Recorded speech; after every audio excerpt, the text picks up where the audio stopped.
আসসালামু আলাইকুম বন্ধুরা, আমি আজকে আবারও একটি নতুন রেসিপি নিয়ে হাজির হয়েছি। খুবই সহজ একটা রেসিপি। এই তালের সিজনে যদি তাল দিয়ে রস দিয়ে তাল পিঠা না খাওয়া হয় তাহলে কি হয় বন্ধুরা, আমি আজকে তালের পোয়া পিঠা তৈরি করব। তো চলুন, এই জন্য আমি এখানে নিয়েছি 2 কাপ পরিমাণ চালের গুঁড়া। এখানে আমি কোনো প্রকার ময়দা ইউজ করিনি। দিয়ে দিচ্ছি হাফ কাপ পরিমাণ সুজি, দিয়ে দিব 1 কাপের থেকে সামান্য পরিমাণ কম চিনি। আমি এখানে পুরো 1 কাপ চিনি দিইনি। এরপর এখানে আমি দিয়ে দিয়েছি 1 কাপ পরিমাণ তালের রস। তালের রসটা দিয়ে এখন হাত দিয়ে খুব সুন্দরভাবে আমি এগুলোকে মেখে নেব। আপনারা চাইলে চামচ বা স্প্যাচুলার সাহায্যেও এটাকে ভালোভাবে মিশিয়ে নিতে পারেন। আমি হাত দিয়ে এটাকে খুব ভালোভাবে মেখে নিয়েছি। এখন আমি এখানে দুধ অ্যাড করব। আর দুধটা আমি এখানে হাফ কাপের মতো নিয়েছি। আর দুধটা আগে থেকে আমি জাল করে রেখেছিলাম।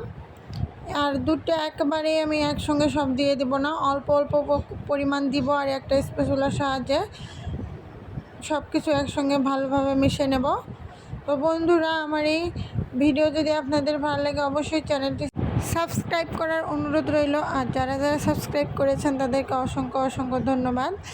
এখন আমি আপনাদের একটা ডাবু হাতা দিয়ে দেখে দিচ্ছি এর ঘনত্বটা কতটা পাতলা বা কতটা ভারী হবে। এটা কিন্তু খুব পাতলা আবার খুব বেশি ভারীও হবে না। এখন আমি চুলাতে একটা দিয়ে দিয়েছি কড়াই। আর কড়াইয়ে আমি পর্যাপ্ত পরিমাণ তেল নিয়েছি। আর তেল গরম হলে ডাবু হাতার সাহায্যে এখানে আমি ব্যাটারটা দিয়ে দিচ্ছি। চুলার আঁচ আমি এখানে মিডিয়াম রেখেছি।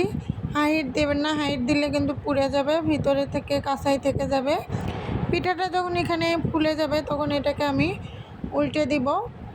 দেখতে পাচ্ছেন পিঠাটা কত সুন্দর ফুলে উঠেছে। পিঠাটা আমার এখানে হয়ে গিয়েছে। আর এখন এটাকে আমি তুলে ফেলবো। আর এইভাবেই আমি এখানে সবগুলো পিঠা এক এক করে ভেজে নিয়েছি। এই হলো আমার তালের পোয়া পিঠা। তো দেখা হবে আবার নতুন কোনো রেসিপি নিয়ে। ভালো থাকবেন সবাই, আল্লাহ হাফেজ।